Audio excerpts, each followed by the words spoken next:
Content warning. Episodes of Gray Matter may contain themes and depictions of extreme mental illness, traumatic bodily harm, and death. If you aren't in the right headspace to engage with those depictions right now, maybe this episode should wait for another time. Otherwise, proceed with caution. Hello, and welcome back to Gray Matter. Sorry if I'm not quite my usual motor-mouth self. I always get a little reflective around the holidays. After all, every time we celebrate a new year, an old one has necessarily passed. Do you ever think about all of the things that the world's left behind over those annual cycles? Sure, there's the basics, rotary telephones, the horse and buggy, Reaganomics, but none of those things would have ever existed without human behavior. The only way that progress is really made is with the death of those holding the old way of thinking and the birth of the new. The world needs to turn, and each turn makes it better, but that doesn't make it any easier for those of us white-knuckle clinging to its surface. Eventually, all that we are will be something we were, and we will be people that used to be. All that will be left is our actions, their consequences, and the space left in between. On that happy note, I've got a tape for you. It's called Relic, and it's about an old man with a long career that stumbles across something much, much older. It's a quiet, contemplative little tragedy of necessity, with just a dash of tension and a sprinkle of winter warmth.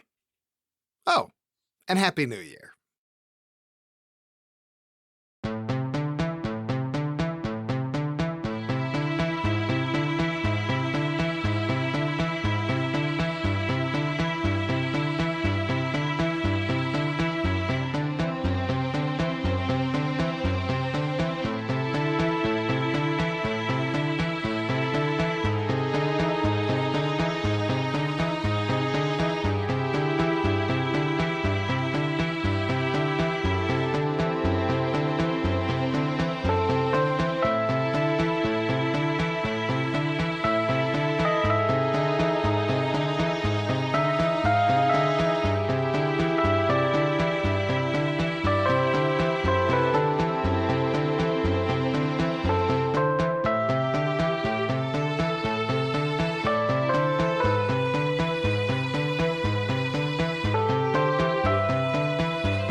Relic.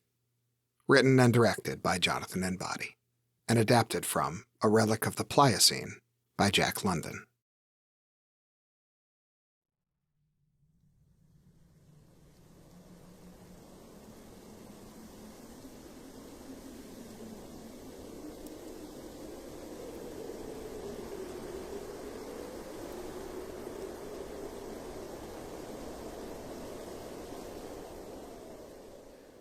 Snow.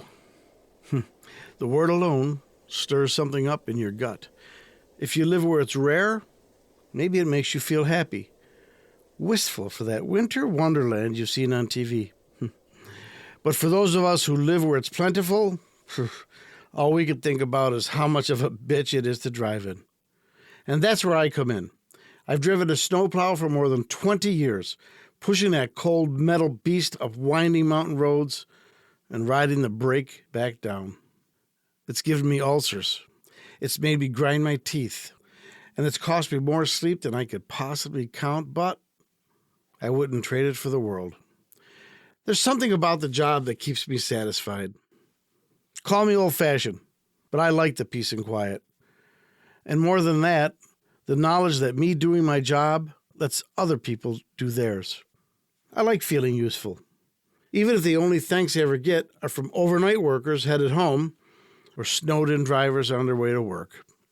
They never talk, just give me a wave as they pass, or make happy faces at my German Shepherd, Jack, as he sits next to me in my passenger seat.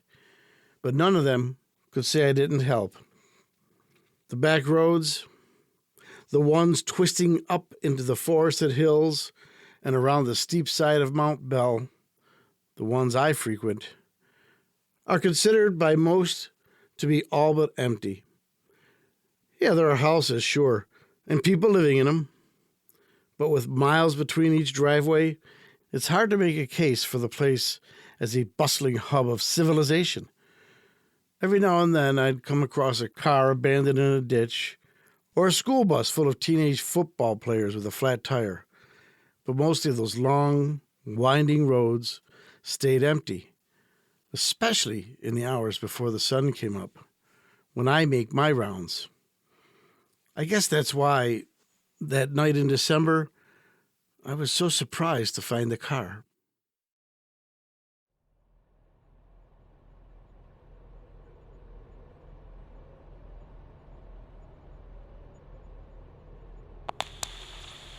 Hey, Russ. Russell, you there? It's Rachel. I'm here. Am I coming through patchy? I can hear you all right. Coming through fine. How far out are you? Just past the campgrounds. I've still got most of the mountain to go. Why? We had a call off. One of our drivers can't get out of his driveway. So send him a plow. Who's gonna drive it? All right, fair point. So what's the deal? Are you looking for someone to cover? Ideally.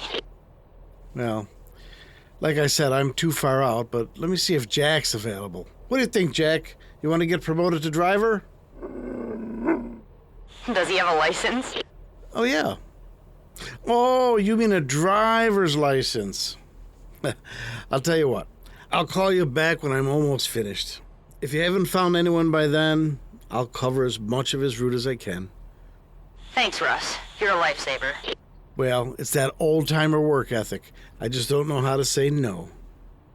What about when to say no? Aren't you getting too old to wake up at 2 in the morning and go clear snow? I'm kind of surprised your son is still letting you do it. What else am I supposed to do? Retire? It might make Phil happy, but it'll make me miserable. I gotta feel useful in my old age.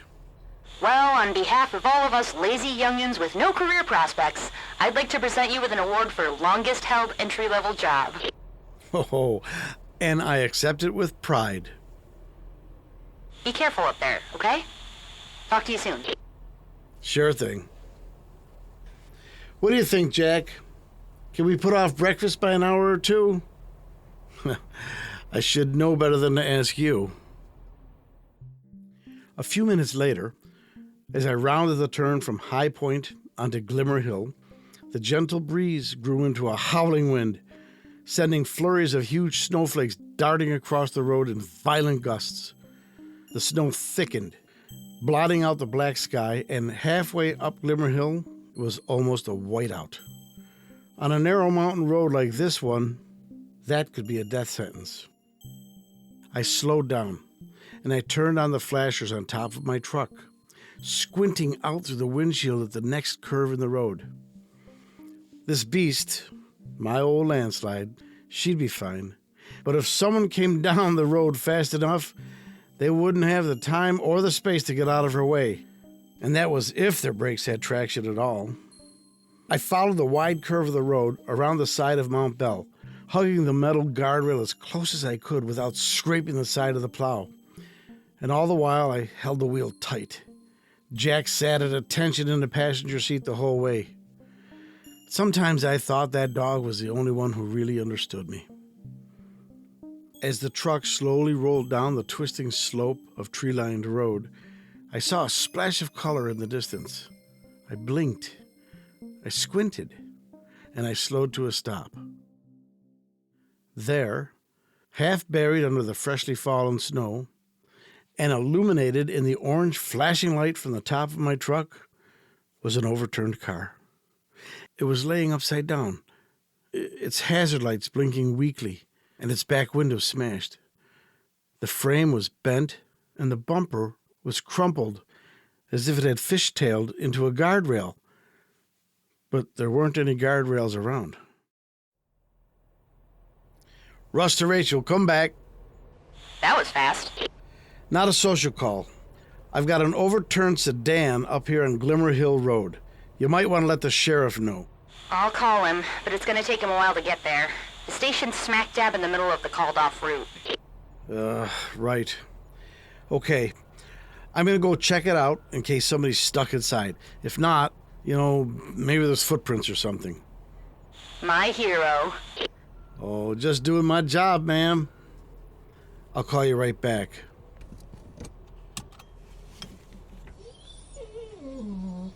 Just relax. I'll be right back.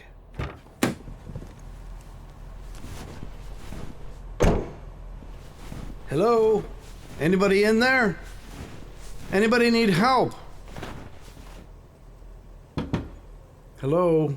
Is someone there?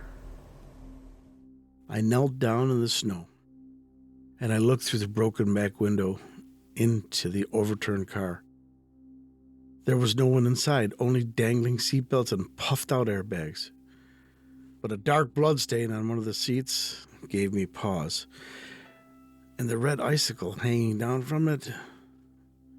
I looked down at the back seat where I could see a pair of smashed skis and a broken snowboard.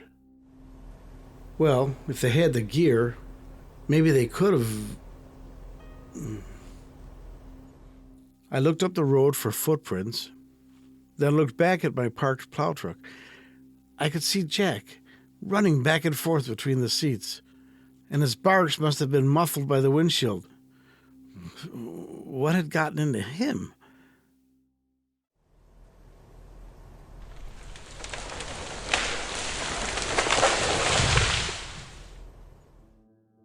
I stiffened, then turned my head to slowly look at the forest lining the side of the road.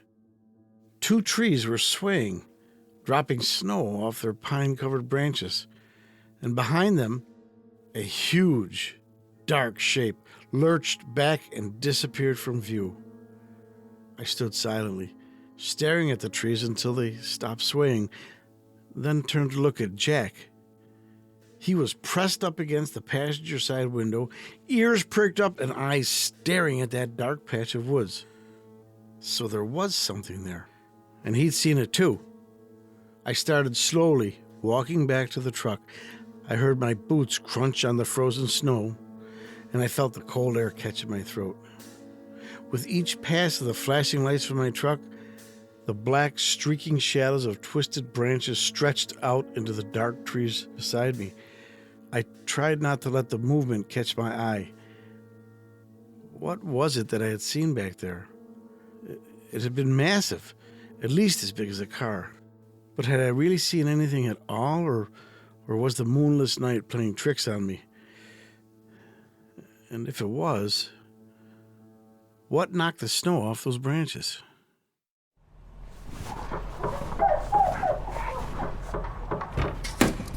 No, Jack, wait for me to get in. Don't come back here. Jack! Jack! Come here, now! Jack! Jack skidded to a stop at the edge of the road and turned to look at me, as if he were thinking it over. Then he bounded through the snow toward the dark trees. God damn it, no! Come on! I'm too old for this shit. For God's sake. Rachel, are you still there? Yeah, what's up, Russ? There's something out here, some kind of animal. I think it flipped over the car, and I've got to... Flipped over the... What kind of animal? I don't know, Rachel, a big one. Call the sheriff. Tell him to risk it. There's nobody in the car, and there's blood inside. Do you understand me? Somebody got hurt. Maybe worse. And Jack ran off when I opened the door. I gotta go. Tell Sheriff Carter to look for the plow. I've got the flashers on. Wait, Russ! You can't just sit tight until the sheriff gets there. I ran back into the ankle-deep snow, swearing under my breath as I headed for the dark forest. In the distance, I heard another tree snap and fall. Then I heard distant barking echo through the woods. Jack! Jack! Don't get close to it! Come back here!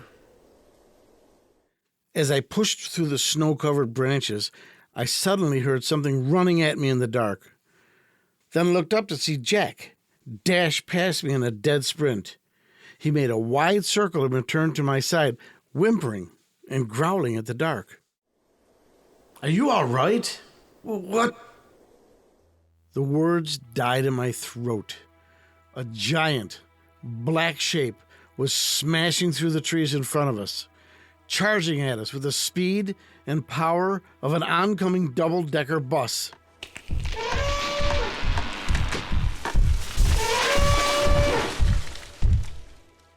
I dove to the side, rolling underneath the bottom row of a huge pine tree. Jack scurried after me and pressed himself into my side, and the two of us stared out at this gigantic creature as it slowed to a stop. It was covered in matted layers of thick brown hair, so dark that it was almost black, and a massive, curling trunk dangled down in front of its square head from between two jagged tusks. I was never any good at history, but I knew a woolly mammoth when I saw one. And there it was, a relic of a long-gone prehistory standing between me and my only way out, stamping its feet and snorting in unsatisfied rage.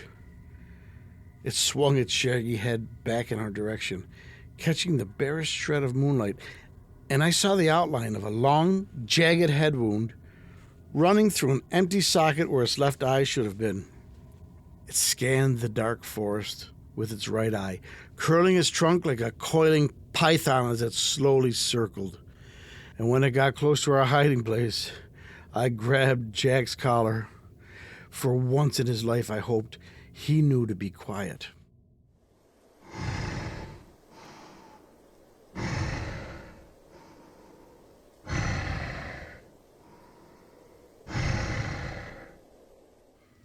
What was it doing out here?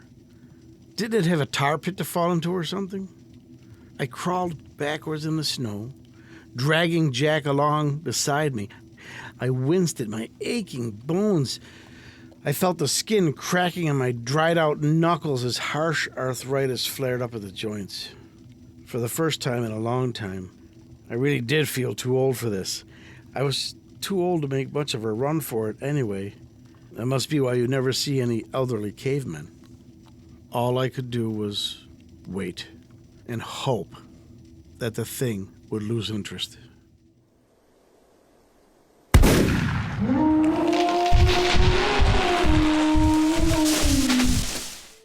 A splintered tree slammed into the snow a few feet to my left, and Jack tried to pull out of my grip. He dragged me through the snow, bouncing my chin off a few buried rocks, then slipped out of his collar and ran off towards the road. Good boy, Jack. You'll find that plow and stay there. At the sound of movement, the distant mammoth turned its gigantic head in our direction. And now that I was out from under the tree, its furious eye spotted me in an instant. Oh, Jesus! I got up and started running, my chest heaving with exhausted breaths. I couldn't try for the plow. I'd never make it before it caught me. My only chance was to thread through enough trees that it would lose sight of me. But somehow, I didn't think I'd get that lucky.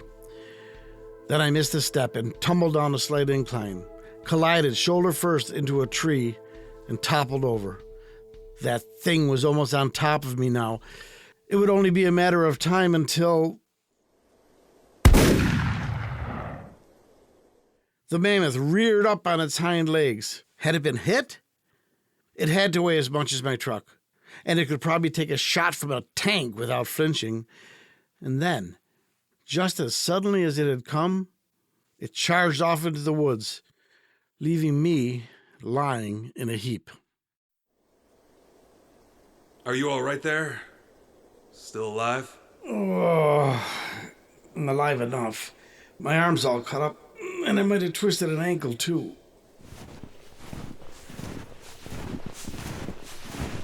Here, give me your hand. I looked up to see a tall man with wide shoulders. He was wearing a fur-lined coat and a rifle slung over one shoulder. His face was unshaven, with light stubble around a thick mustache. And as he extended a hand down towards me, I wondered just what kind of old Western movie he'd stepped out of. Who are you? The name's Thomas Stevens. Can you walk?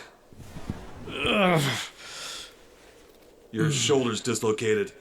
I could push it back into place, but not here. Hurry up. We got some moving to do. Even the elephant gun doesn't keep him away for long. Wait, the what? Elephant gun. I've had it hanging over my mantle for years. I wasn't even sure it would fire. What are you doing out here? I've got a hunting cabin about a half-mile back in the woods. We should be safe there. I don't think he's found it yet. He who? The mammoth. You're lucky to be alive, you know.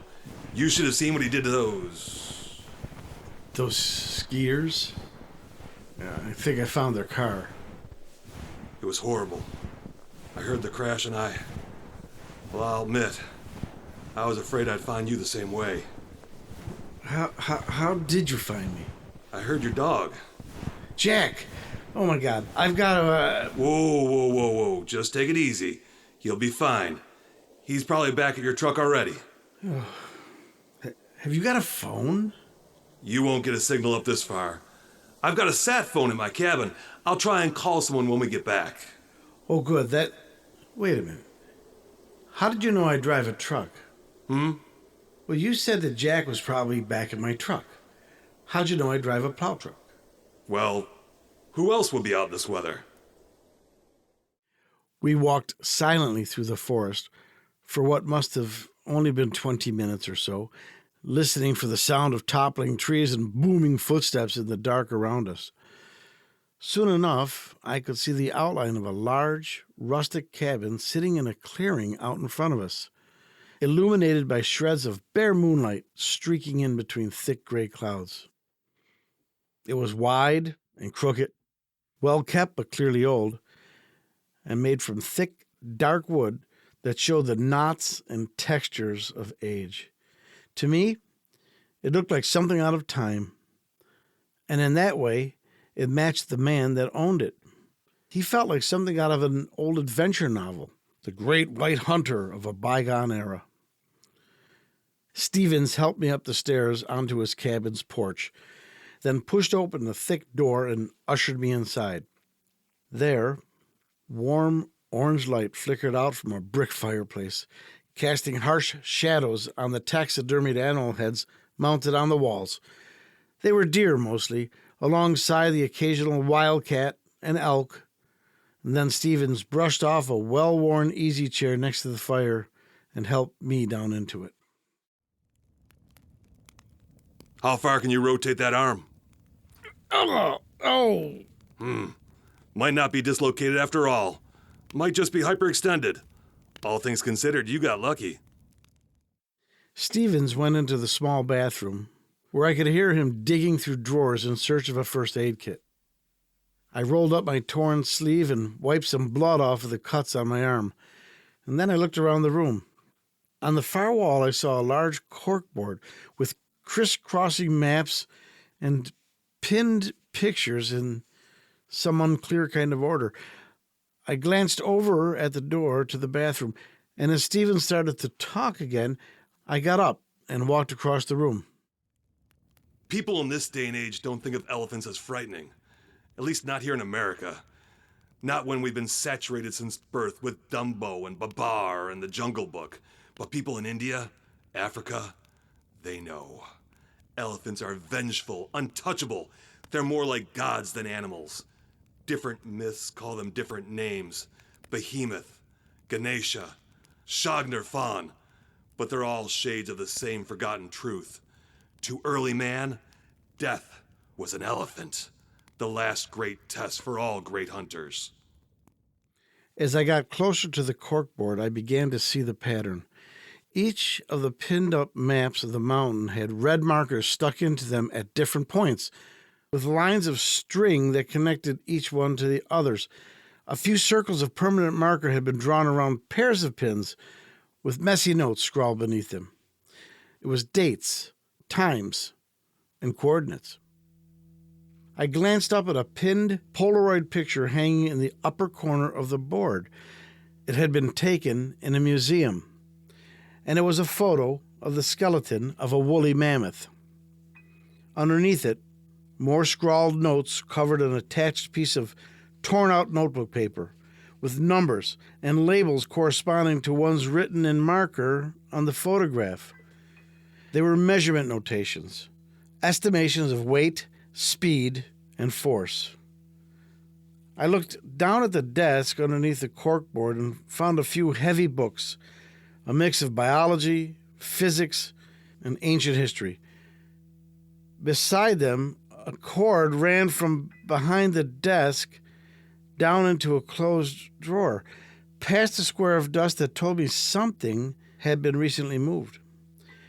I slowly pulled open the drawer. It was a CB radio, almost the same make and model as mine. I reached down and fiddled with the knobs, trying to turn the volume up without losing the frequency. Russ! Russ, are you there? Come on, pick up. I really wish you hadn't found that, Russ. Take your hand off the radio. So that's how you knew. You heard me call in the overturned car. You were listening the whole time. That's why I came to get you. You didn't come to get me at all. You came to get the mammoth. You've been tracking it, haven't you? So what if I have? You let those skiers get killed. Do you really think anyone would have believed me if I said there was a mammoth on Mount Bell? Up until last year, I thought I was crazy too. But you could have warned people. You should have called the police or animal control, something. You could have warned me. You found those bodies, didn't you? You found what was left of the skiers, and you got rid of them. Why? Do you really want to know? My father used to own this cabin, and his father built it. Do you know what my grandfather did for a living? He was a lumberjack. He fought off a black bear with a hand axe once, dragged entire trees down the hills to the sawmill in a wagon. Even for his time, people thought he was old-fashioned, but he wasn't. He was a man, a real one, the kind they don't make anymore. Do you know what my father did for a living? He painted houses. Do you know what I do? I work at a goddamn sporting goods store. And every weekend during the hunting season, I come up here and I try to live up to the example my grandfather set. I've hunted elks, bears, mountain lions, and no matter how many I get, no matter how many trophies I take, I can never be half the man he was. The world is weak now, fragile, a place that coddles weepy, pathetic children. You know that as well as I do. And all those weepy, pathetic children spend their time laughing at a man like me because I want to make something of myself. I want to be somebody, the way people used to be in the good old days. And if I caught that thing, if I was the only one ever to catch one, Jesus. if the police brought it down, I'd just be a footnote. And you were willing to let them die. To let me die. Just for the chance that somebody might give a shit about who you are? Haven't I earned it? I tracked it, drove it out of its den, pushed it down the mountain. My father said he'd seen it when he was just a kid, and I never believed him. But last year, right at the end of the season, just when the snow was starting to melt, I saw it, watched it go back into its cave to hide. It was too wet for me to go back up and get it then. But I knew as soon as I came back here the next winter, he was mine. I deserved him. I put the work in, and I would have had him tonight if you hadn't come along. Incredible. That thing could be the last of its kind, and seeing it, knowing it's out there, that's not good enough for you? You might be the only person alive who ever saw one in the flesh, and all you could think to do is shoot at it? I thought you understood. Men like us used to own this planet. Men like you mean. Cruel men. You know, you ought to show me some gratitude. I saved your life. Yeah, Well, I'll put you in for a medal right after I call the police. I said don't touch the radio. And what are you going to do, tough guy? Shoot me? Splatter my brains all over your bearskin rug? No, I'm not stupid. You're going to go back out there. And you're going to take your chances with that goddamn thing. Like hell I will. Out. Now. If I take one step out that door, you're going to shoot me right in the back. Well, that's a chance you're going to have to... Shit! No! Jack charged out of the snow and leapt into the open door, then sank his teeth into Stephen's hand. His gun started to fall, and I dove for it, but his boot shot out to meet my face and sent me sprawling. I scrambled to my feet and ran out the door, whistling for Jack to follow as we left Stevens loudly swearing in the doorway, clutching his bleeding hand under his armpit. Attaboy, Jack.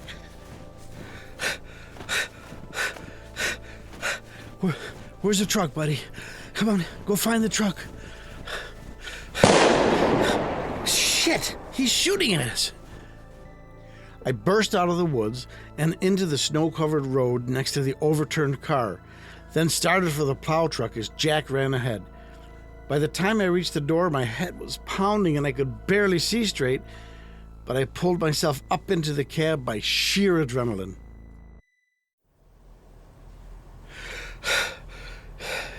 Okay.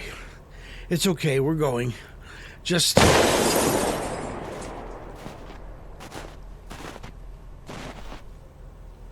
Hands off the wheel, old man. You almost shot me. Yeah, I missed. I really was gonna let you go. At least until your mutt bit me. I was hoping it could look like natural causes. But hunting accident will have to do. Hold his collar. If that dog so much as moves, he's going out like Old Yeller. I held Jack close, silently urging him to keep quiet as I glanced over at the side mirror. Stevens was moving up on us from behind, slowly approaching with his gun pointed at the back of my head, even as blood was running down his sleeve and dripping to the snow. All I could think to do was stall for time. Is this really how you want to be remembered, Stevens? Killing in cold blood? Do you think your father would be proud? Don't you start. I've got a son myself, you know. 5, maybe 10 years younger than you. He's been trying to get me to retire. He should have tried harder. You're practically a fossil. At least I act my goddamn age. You talk about that thing out there like it's a monster, but it's not. It's just an animal. It's not some sci-fi channel reject for you to fight. And you're not an action star. You're just an angry, arrogant child. And you know something else? It's good that men like you and I get left behind. That we wither and die and take our old ideas with us. Because the folks that come next deserve to make their own way. And if you weren't so busy living in the past, maybe you could get to work making the future better. But you won't, because the past is all you have. I almost wish I had the space for you on my wall. Well, we made a good run at it, Jack.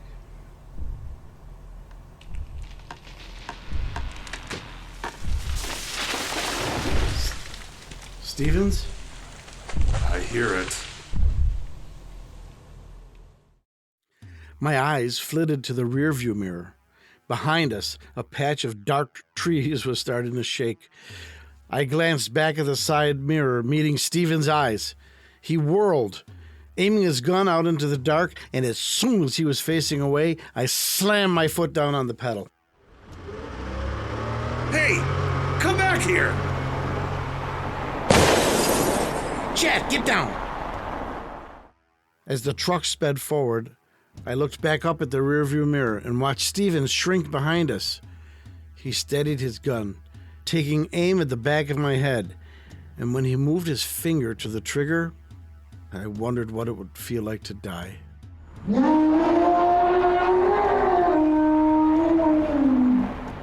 A huge black shape burst out through the trees, and in a second, Stevens was gone, crushed like a Ziploc bag full of red paste on the frozen ground. Then it was coming, shattering asphalt, stirring up clouds of snow as it bore down on the plow, blind fury gleaming in its eye. It really could catch us, and it would. And by the time it was done, we'd be flatter than Stevens. No! Come on! I don't want to hurt you! I looked at the narrow road ahead, then back at the rampaging thing in the rearview mirror. There was no way to calm it down. Nothing I could figure to get me far enough away from it. It was just him and me now. Man against beast, like Stevens wanted. God help me. It was just an animal, maybe the last of its kind, driven into bloodlust by the smallest man I'd ever met. I felt the truck's tires start to slip in the heavy snow, and suddenly I had an idea. A bad one, but if I didn't try it now, I was going to lose my chance. As the back end of the truck swung out in a fishtail, I yanked the wheel into a spiral and turned into a skid, then moved my foot from the brake to the gas and held that wheel still. The truck spun, turning fully around in the space of a second, and I felt the back wheel bend and snap as it jerked to a thundering stop. The mammoth was ahead of us, charging forward like death itself. But at least now I was facing it head on.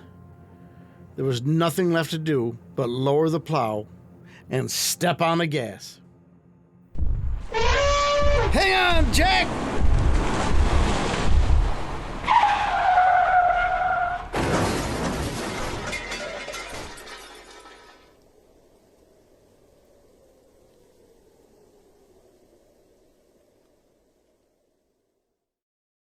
I could barely remember my own name when the police found me, lying on my back in the snow, much less what had happened.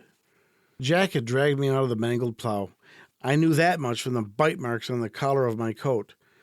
And when I saw the body of the thing we had hit, the shaggy fur all torn up over shredded flesh, the massive tusks broken, and skull smashed in, everything came flooding back. Maybe it didn't have to be like that. Lord knows I didn't want it to be. But Stevens, that idiot, even dead, he got what he wanted. They've been talking about him on the news, crediting him with the discovery, even celebrating his sacrifice to help bring that thing down. I suppose the truth about who did what and what provoked who didn't sound as good. And hell, I was too old to be a news story anyway. I still wake up in the early hours of the morning, just like I did before I retired, back when I drove the old landslide up the hills and helped people get where they were going. Now, I sit at home with Jack curled up next to me on the couch, watching reruns of my favorite shows still playing on cable, and drinking the same brand of coffee my father did. Call me old-fashioned. But I've learned to appreciate the peace and quiet.